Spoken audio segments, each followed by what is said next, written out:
6h, 9h, Pierre de Villeneuve sur Europe 1.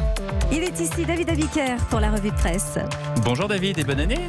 Merci Pierre, bonjour à vous, bonjour Marlène, bonjour à tous, bonne année à vous deux et à tous ceux qui nous écoutent. En ce premier matin de l'année 2019, il y a dans la presse un conseil pour bien la commencer cette année 2019. Ce conseil, on le trouve dans le Parisien aujourd'hui en France, en page 8. C'est le premier conseil d'une longue série proposée par le quotidien pour retrouver la confiance et rester en forme. Un conseil qui nous vient tout droit de nos ancêtres, les hommes préhistoriques, nous explique le professeur Michel Lejoyeux. Ce conseil, le voici. Il faut se mettre debout et en marche. Marcher au moins 30 minutes par jour fait du bien à la santé et aux neurones. Alors ce conseil qui consiste à se redresser pour se mettre en marche, pour retrouver la confiance, il y en a un qui l'a appliqué hier soir et qui l'a mis en pratique en adoptant la position debout pour présenter ses vœux aux Français. C'est le président de la République. Debout et à l'offensive, souligne le Parisien. Macron toujours debout, titre en une la Provence, ce qui n'empêche pas le point d'ironiser. Vœux 2019, la classe politique vent debout contre Macron. Et c'est un peu la tonalité de la presse ce matin, se projeter en 2019, malgré les vents contraires, les vents debout, essayer de regarder l'avenir avec résolution et pourquoi pas en prenant de bonnes résolutions. D'ailleurs, elles viennent d'où ces bonnes résolutions du début d'année ? C'est la question que se pose aussi ce matin le Figaro sur Internet. Mais pourquoi faut-il qu'en début d'année, on se colle la pression, comme ça, en se promettant de marcher 30 minutes par semaine ou par jour, ou d'arrêter de fumer ?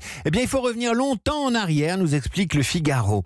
Avant le XIIIe siècle, la résolution, c'est le contraire de la résolution. Je m'explique, ça veut plutôt dire le relâchement, la dissolution, la décomposition. C'est à partir du XVe siècle que le mot résolution prend son sens actuel, c'est-à-dire se déterminer à faire quelque chose. Plus tard, le mot résolution va prendre même une dimension politique, puisque la résolution devient une proposition votée par une assemblée constituante. Tandis qu'aujourd'hui, la résolution est la solution de nos problèmes. On est fumeur, on se résout à arrêter de fumer. On est flemmard, on se résout à marcher. Mais attention, disait Alexandre Dumas, les résolutions sont comme les anguilles, on les prend facilement, le diable est de les tenir. Et parmi ces résolutions, il en est une que Donald Trump pourrait prendre en 2019. Arrêter de mentir, par exemple ? Par exemple, exactement. Le Washington Post a fait ses comptes. Depuis son élection en 2017, Donald Trump a proféré sur Twitter ou dans les médias pas moins de 7600 mensonges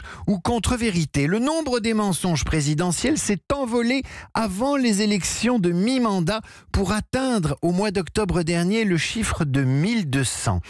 Juste pour le mois d'octobre. Après les élections, ce chiffre est retombé à 900, ce qui reste important, mais finalement assez logique. On a besoin des mensonges pour faire les élections, pour les préparer. Le plus intéressant, c'est ce sondage cité par le Washington Post qui montre que 3 Américains sur 10 ne croient pas Trump, ce qui ne l'empêche pas d'être populaire. C'est peut-être ça le cynisme de l'époque. Savoir qu'un politique ment sans qu'on lui tienne vraiment rigueur. Le cynisme, il en est question dans l'interview donnée au Monde par Steven Pinker. C'est un chercheur américain, il enseigne à Harvard, il est convaincu que nous vivons une époque qui verra triompher les Lumières et qui refuse le pessimisme. Il estime que le progrès technique, économique, scientifique existe toujours et qu'il devrait nourrir notre optimisme et pas notre cynisme. Mais à une condition, que nous autres médias cessions de voir le verre à moitié vide. Et ce verre à moitié plein, il en est question justement ce matin dans le Huffington Post. Toujours dans la rubrique bonne résolution et optimisme, le Huffington Post évoque le wabi-sabi. C'est un art de vivre venu du Japon qui consiste à vivre avec peu. Le wabi-sabi, c'est l'art de la perfection imparfaite. Wabi, c'est la simplicité, l'humilité, tandis que sabi est la référence à l'authenticité et au temps qui passe. Concrètement, on n'a pas 150 amis sur Facebook. On en voit un par semaine. On n'a pas 10 000 objets, mais quelques-uns fabriqués dans des matériaux humbles et robustes. Le wabi-sabi, c'est aussi renoncer à la perfection pour accepter ce que l'on est. Qui trouve le wabi-sabi a peut-être trouvé le sens de sa vie. Et le sens de la vie, c'est le thème du grand dossier du magazine Cerveau et Psycho. Un numéro idéal pour comprendre pourquoi les discours de vœux présidentiels sont plus utiles qu'on ne le pense. Dans ce numéro de Cerveau et Psycho, vous trouverez une définition de ce que signifie avoir trouvé le sens de sa vie. On a trouvé le sens de sa vie quand on a le sentiment de pouvoir peser sur son environnement. On a trouvé le sens de sa vie quand on suit des objectifs. On a trouvé le sens de sa vie si on a le sentiment d'appartenir à une communauté et de faire des choix cohérents. Eh bien, si vous rapportez cette définition à l'exercice des vœux présidentiels, vous vous apercevez que les vœux d'un président, quel qu'il soit, ça sert à ça. Les vœux d'un président, ça sert à donner du sens à notre vie collective. Mais quand on est 67 millions, c'est pas facile. Merci, c'était la revue de presse de David Abiker tous les jours à 8h30.